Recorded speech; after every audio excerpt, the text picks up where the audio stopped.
welcome. You're watching The Big Question with me, Tamanna Inamdar. What happens when the very people who are building the future get left behind? It may sound like a far-fetched situation, but with the way things are progressing, it's becoming more and more of a reality with each passing day. In a move that has shaken up the tech world, just a few days ago, Microsoft laid off 6,000 of its employees, a total of 3% of its global workforce, making it the company's biggest workforce reduction since 2023. Ironically, amongst the ones to be axed was one of Microsoft's own AI directors, proving that even leaders of artificial intelligence are not immune to the very revolution they've championed. In fact, Microsoft CEO Satya Nadella says AI now generates 20 to 30% of the company's code. This is not a standalone story. Companies across the board are handing out pink slips. Data from the layoff monitoring site layoffs.fyi reveals that more than 61,000 employees in the tech sector have already been let go in 2025, and we're not even halfway through the year. Just earlier this week, IBM said it has used AI to automate several HR functions, effectively replacing nearly 200 HR roles. The move comes amid reports that IBM is planning to lay off up to 9,000 employees across various locations in the US as part of a large-scale corporate restructuring. Google also trimmed its workforce, laying off 200 employees in Global Business Unit, which is responsible for sales and partnerships. Similarly, Amazon has also slashed 100 roles in its Devices and Service Unit, the team which oversees developments of products like Kindle, Echo, and Alexa.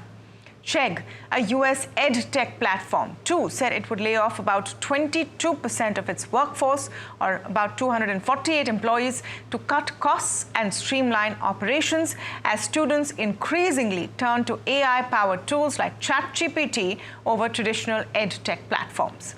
And imagine this list is just from May. The beginning of 2025 saw Meta slashing 5% of its workforce, 3,600 employees, and this is only the beginning perhaps for Meta. World Economic Forum's Future of Work report 2025 warns that 39% of existing skill sets will become outdated by 2030, while 40% employers anticipate reducing their workforce in roles where automation can take over. But here's the twist. AI is not always the efficiency solution it's made out to be.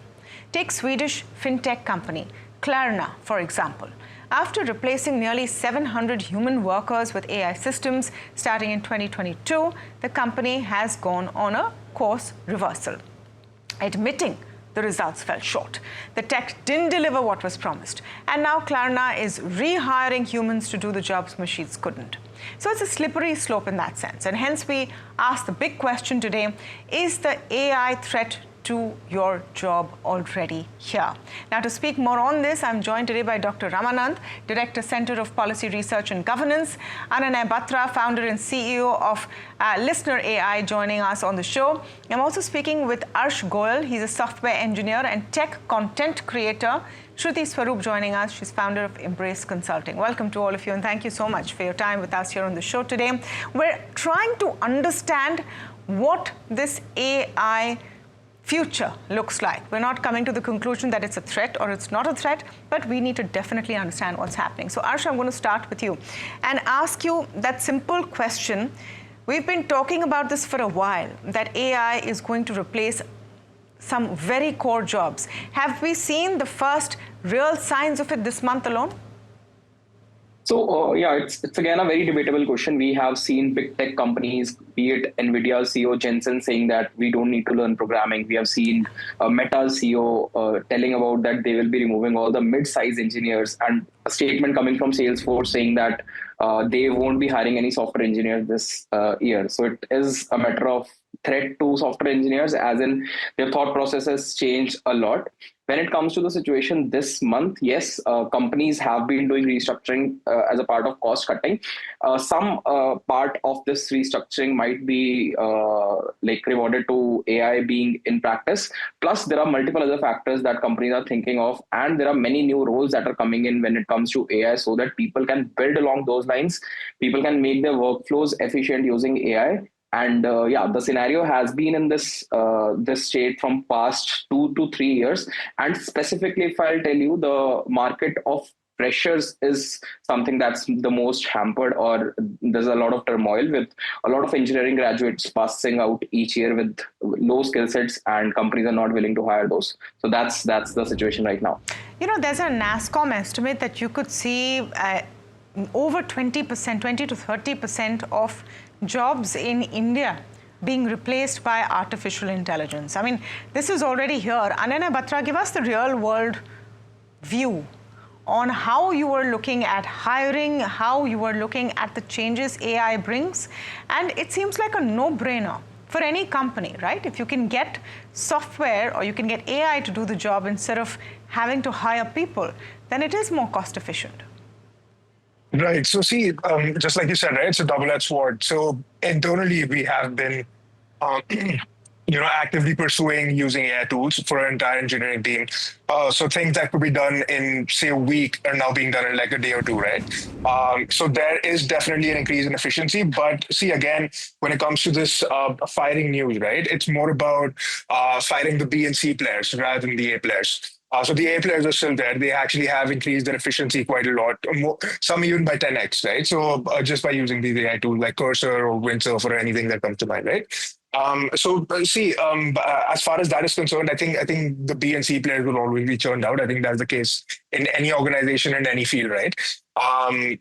With that being said, back in the 1914, right, when Henry Ford was sort of building the assembly line, the people who built the assembly line were let go of a while after it was built, right? So, I mean, a lot of new jobs were created as a consequence of that, and the world is a lot better, right? It's a better place because of that.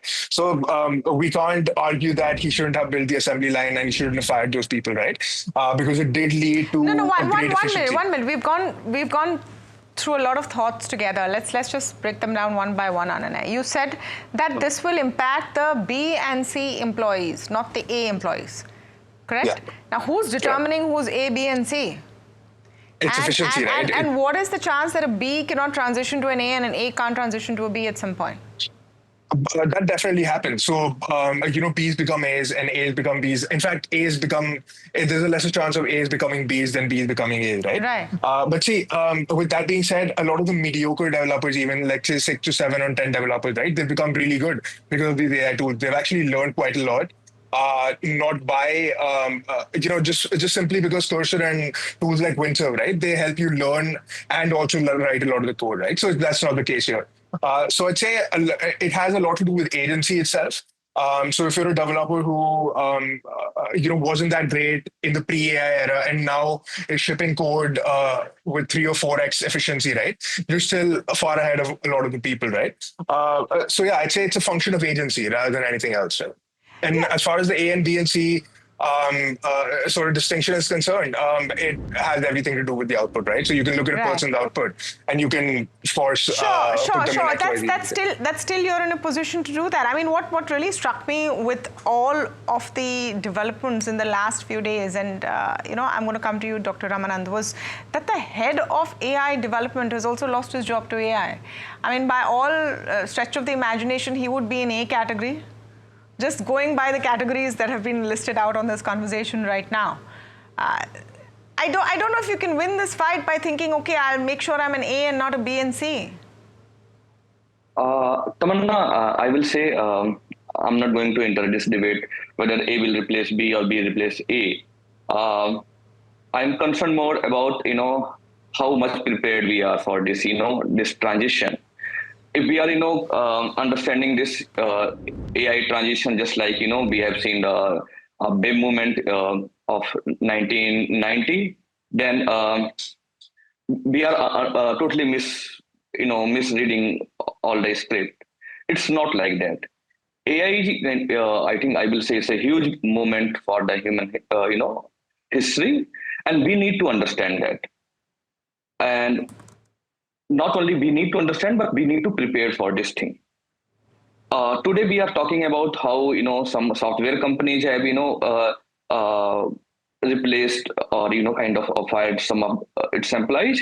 But in last 1-2 years, we have seen this thing in banking sector, in a lot of publication houses, in media industry, in hospital industry, and everywhere it's changing.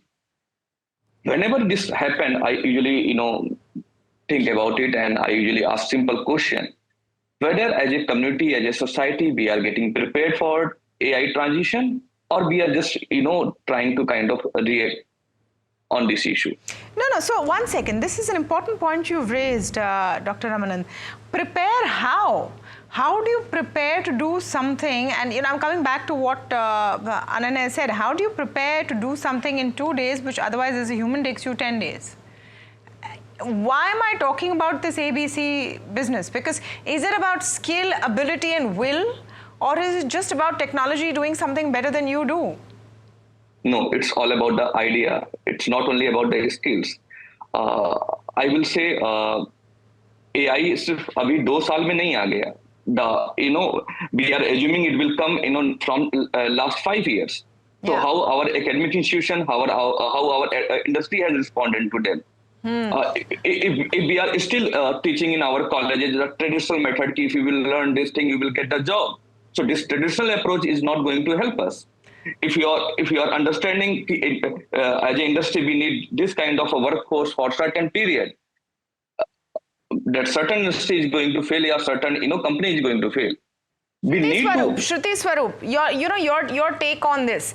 And what bothers me is, yes, some jobs will go, maybe there'll be some other enhancements, but that'll be different people, right? That same person who was doing something. Let's talk about the IBM case where people in human resources have been replaced. I mean, what are they going to go and do with AI now, which makes them hireable somewhere else? This doesn't seem like a battle that can be really won beyond a point. Thank you, Tamanna. I was hearing the conversation that is happening. I think we need to divide it in few parts. Firstly, how much of layoff in percentage is happening because of AI, and how much of it is happening because of business changes, world changes, the agility that one needs, because the world is continuously changing. So I think let's first, let's look at real numbers. We have numbers that say that 44% of job losses in 2024 were due to AI efficiency. But overall job losses percentage-wise are far more. So we need to understand that not every job loss can and will be because of AI. So that's one. Secondly, the roles which are going, and we know for a fact which will go, are the ones which can be easily replaced by AI. So clerical roles which don't need as much of value add. Research will always going to be there. Research, you cannot take research completely and convert it to something else. What are things that will always stay? So there are things like, for example, 3 years back, we used to think that design is going to be there. Today, design has been replaced by AI. But we know that the quality that is coming out of AI generated graphics is not at par with human generated ones. So we need to also understand that not everything can be replaced. Certain roles will continue to stay. We have to keep moving with the times, upskill ourselves so that we have basic understanding of AI, so that we can have intelligent conversation, so that we at least know how to humanize and ensure we are getting best quality out of AI. No, I think that is what we need to understand. But Shruti, my only issue with this is, so you're saying the research roles will not be replaced. Those in research listening to this right now might be thinking, okay, phew. The clerical roles will be replaced, but then there are a lot of people doing clerical roles in terms of sheer numbers, absolute numbers. There are more people doing clerical roles. So they cannot become researchers. What do they do? My issue with whenever we talk about this subject is, and I'm not saying it's wrong, this response that AI is going to be an enhancement tool, you can just do other things better, other people will do that job. What will you do? So AI helps you upscale. AI helps you scale your business. Yes. What will people do? I think there is a huge need for people to understand that there are. So, for example, your question, what happens to HR people who've been laid off? There's a lot of advisory work that can be done that you still need people to do that. There's a lot of consulting work that can be done. You still need people to do that. So those are roles which are still there, and they will always be important. You can never let that go. the other question about clerical roles, I think there is a huge need to upskill. And when I say upskill, upskill to understand technology, upskill to understand AI, upskill, I think any role where you're adding value will continue to stay. Okay, I don't know, Arsh, you want to come in on this? Because broad generic terms always sound great. What is going to happen on ground when you have so many people suddenly looking to upskill and then do what and go where? So it's always the issue when it comes to India as the market with a lot of people looking out for jobs and there are no jobs. But at the same point of time, if I show you the industry perspectives, we don't have good engineers to hire. This is something that's coming from the industry, and I've been in this space from past 2-3 years, looking out at multiple top tech companies who come here, who establish GCCs, and they're looking out for tech talent. But it's still very hard to find good tech talent in India. So it is definitely upskilling that needs to happen. And this upskilling, not only in the tech skills that we generally say, if you want to become a software engineer, these are the 5 things that you need to learn. This is something that is going to be asked in your interviews. But at this point of time, with OpenAI or companies like Google, Meta, shipping out updates every 2 weeks or every week, we need to understand that this is something that we need to embrace it along. We need to keep ourselves updated with whatever is happening in the industry. Whichever tools are coming into the market, we need to constantly see how we can use those tools in our workflows and make things easier for us. So the overall narrative, overall perspective is upskilling should definitely be there, and it is not just for people who are graduating from college, but anyone and everyone who is fair. in the industry. All of these things need to be done. Now, I want to come back to the question: as a society, as a people, who is going to make this happen? The onus so far in all our conversations has been on the individual. Yeah. You upskill, you learn technology, you get better, you go from B to A. But is that a possibility for everyone to actually do? Dr. Ramanand wants to come in. Yes. Tamanna, in my understanding, individual cannot, face this challenge alone. Government and industry should come together and to invest more in the parts of education and in upskilling work. Whatever we have done, it is very less, to understand the AI, the impact of AI. Undoubtedly, if we will not act together and immediately, it is going to impact, all parts of the society. And when I talk government, I should mention clearly, it is not up to only for the central government. इसमें state government का भी पूरा role रहेगा, क्योंकि state government के जो institutions हैं, जो लोग निकल रहे हैं जिस स्किल्स के साथ, उनकी क्वालिटी अच्छी नहीं है. और यूजुअली अक्सर हम दिल्ली में जब बैठे रहते हैं तो हमें लगता है कि सेंट्रल इंस्टीट्यूशन अच्छे होने चाहिए, सेंट्रल है, बट सेंट्रल का एजुकेशन में बहुत कम ही रोल है. ज्यादातर रोल स्टेट गवर्नमेंट्स का है. अगर आप एआई की डिबेट को, टेक्नोलॉजी की डिबेट को अगर आप स्टेट में जाकर के देखोगे और समझोगे, एंड यू विल फाइंड कि we are not prepared enough. That's why I told in beginning. I don't know what state governments can do. I mean, Ananya Batra, I want your take on this. How do you ensure, and obviously if you're running a company, it's not your business, it's not your owners beyond a point. You want to turn a profit, you want to grow your business. It's not your business to, ensure that enough people are hired. But how do you ensure that you have the right mix in place when you go ahead with AI adoption and with all the people that you're speaking to? The core question we're asking today, has that moment of inflection already arrived? See, this scenario that you're talking about, right, it has happened before in history. So like I said before, in the 1940s, right, when the assembly line was being built, a lot of people who built the assembly line were fired, right? But that doesn't mean that shouldn't have happened and we shouldn't have built the assembly line. So see, I'm saying when you juxtapose this to the current situation that we're in right now, it is a very similar situation, right? I'm so sorry, Ananya, but that's a tired argument. And I've actually been hearing it from the last several years. A, we're not in the 1940s. B, this is going to be a shift which is much more drastic than moving from one form of manufacturing to assembly line. This is going to change things in scales that we can't even imagine. That's the conversation I have with people in the field. And then at the end of it, the core message is too bad for those who lost those jobs to assembly line. Now, if they're in large enough numbers, can we then say too bad? No, we're not saying that. We're not saying that at all. In fact, see, according to the World Economic Forum, right, about 11 million jobs will be lost, but 17 new million jobs will be created, right? This by 2030. So we're not saying that all these jobs will be permanently and these people will be jobless and homeless or whatever, right? We're not saying that at all. So this will be a temporary displacement. And see, the displacement is going to happen a lot quicker than it happened in 1914. So if it took like a decade or two to replace those people, replace those jobs, now it's going to take a lot lesser than that, right? It's going to take a fraction of that. So see, when we look at the bigger picture here, right, and when we look at the people who are sort of letting go of, it's all those repetitive tasks, right? So for example, even when we look at the coding jobs, it's all the boilerplate code that is being written by AI. And maybe some junior engineers would write that code, right, before pre-AI, right? It's those kind of people who are getting replaced, and it's everything that's repetitive that's getting sort of replaced, right? And that's being done by AI, and which I see on a longer time scale, right? That's a net positive. I see that as a good thing. Okay, now here's the tricky bit. 11 million and 17 million, those two figures. How many of those 11 million are making it to the 17 million? 11 million who are losing jobs, how many of them are making to the 17 million which are new jobs?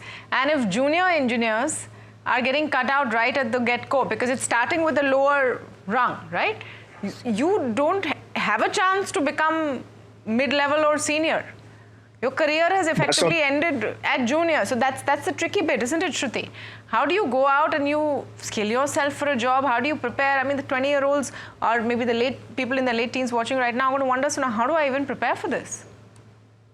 Manda, if you look at the 20-year-olds today, they are also of the mindset that it's okay to keep changing careers. We know people who had done tourism during pandemic, and today they are doing, psychology and HR and IT. So I teach a lot of students who are in colleges and business schools, and the kind of mindset they have is very different.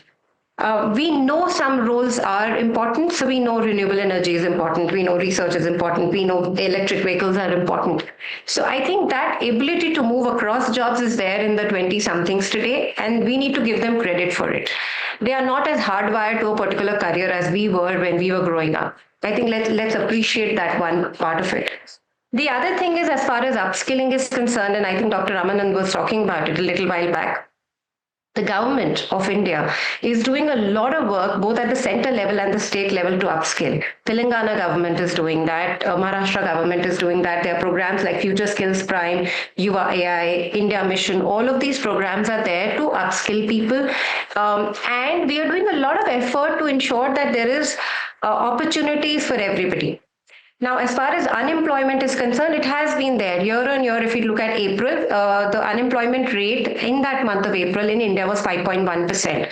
What are we doing about it? We are trying to ensure that jobs are being created, and the onus of that is being put back on corporates. And both governments and we as an individually, I think each one of us, I run my own organization, and each one of us is taking the onus of ensuring there are opportunities there. And we need to take onus of that.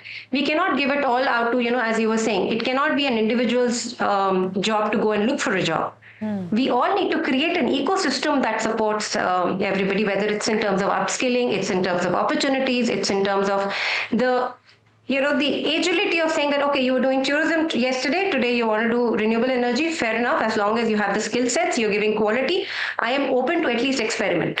Yeah, so that's from the employer point of view. Arsh, you're a software engineer and tech content creator. Today, if you wanted to be a full-time software engineer, would you be able to do it? How would you upskill? Give us your own perspective. So when it comes to upskilling at this point of time, I totally agree with all the panelists. It should not be just the onus of an individual, but at the same time, government is doing a lot of things when it comes to India AI mission. Even the Googles and the Microsofts of the world have been taking a lot of initiatives, putting in a lot of courses for people to upskill for anyone and everyone. You mentioned about the HRs getting laid off, right? So if at all that HR is getting laid off, there is a course that they can start from the beginning and they can complete it in some point of time that will make them job ready in this AI market. So all all of these big tech companies, along with the government, is trying to put in efforts. And if we just compare this situation right now of a 17-year-old or a 20-year-old here in India with a 17-year-old or 20-year-old in the US, so the difference that you see is people there are trying to build on their own. So they're building those AI products, they're selling those AI products and making those companies. So if at all that transition comes to India, we would have more jobs, more people looking out for AI jobs, as well as more people building those AI startups themselves. Coming on to getting a job in this market, fundamentals are very important when it comes to software engineering. You should be very, like, your core fundamentals are very important whether AI comes in or whether AI doesn't come in. So core fundamentals that are still taught in colleges, you should be well versed with those. Apart from that, it is the constant upskilling and upgrading yourself within this market that will put you in the pedestal and you will be in the top. How do you start that process of upskilling and upgrading? What is the ABC of it? So when you say upskilling and upgrading, once you are done with your fundamentals, right? When it comes to somebody getting a job in software engineering, you need to know a programming language. Then you need to upskill. You need to learn one framework. Then you need to build some projects and showcase it in a package form that is called your portfolio. So that's a basic set of credentials that you need to get a software engineering job. But now, as of now, with AI coming into picture, if at all you have some projects in which you can implement those AI applications or you can build some AI product, and it's not that hard, right? If somebody is already a software engineer, he knows how to read, how to understand code, he can build his own website, or he can build whatever he wants through different tools that are available in the market. Ananya was mentioning about Windsurf, about Cursor. So these are very, very helpful tools. And if somebody is already a software engineer, it would be easier for him to understand and build upon these tools. And it is very easy at this point of time to learn. There are so many resources. If you want to learn, you can go to YouTube. That's available for you for free. If you want to learn in a structured manner, there's so many courses out there that are available for very cheap, even for Microsoft, Google, Amazon, Nvidia. So they have launched their own courses. Sure, go out and start. Just as we wrap up, Ananya, where do you think this is going? And yes, I get the point that Shruti is making, that not all job losses are about AI. There's global recession. Every company may have its own reasons. You can't get into the detail of it. But there's no denying that AI is one big factor. How far do you see this going? Are we just at the beginning of seeing this huge sea change of employment, efficiency, and tools that companies use? I do think that we are at the beginning. Some say that, this is sort of similar to the internet era, right? This is sort of similar to the early 2000s when the dot-com bubble was happening. So I do think that we are very early in the entire AI cycle. As far as, your argument goes as, okay, what happens to 17, 19, 20-year-olds, right? I also know 17-year-old millionaires who didn't know how to code last year, but they learned everything by themselves. A lot of the code was written by AI and they built their own AI products. Now they're hiring people, right? So we are seeing people like that as well. So everything that we talked about today, right, I think it can be solved by agency. Everything that we sort of talked about, all the job losses, right? All of those questions are answered by agency, right? So all of these things are a function of agency, is how I see things. And see, as far as the areas where AI is having the most impact, of course, coding is one of the biggest markets, right? Not the biggest, but in the medical field, right? And for lawyers, AI for lawyers is also growing very big. There are so many other fields, right? AI in agriculture. See, the possibilities are limitless. So, I mean, someone with very low resources could also build, something very big of themselves, right? They could become a millionaire. I'm not saying this is going to happen overnight, but you can, of course, do this. Stop fearing it. I think that's great advice. Stop fearing it. Look at it as another opportunity, another tool. Maybe that mindset change is the first place to start. And then, of course, a quick AI-aided search will find you the right tools for your sector and industry to help you upskill. But this has been an interesting conversation. This is a story we'll keep tracking very closely. Thank you so much to all of you for joining us on the show today, and to our viewers as well. Thank you for joining us on The Big Question. We'll be back tomorrow, same time, same place.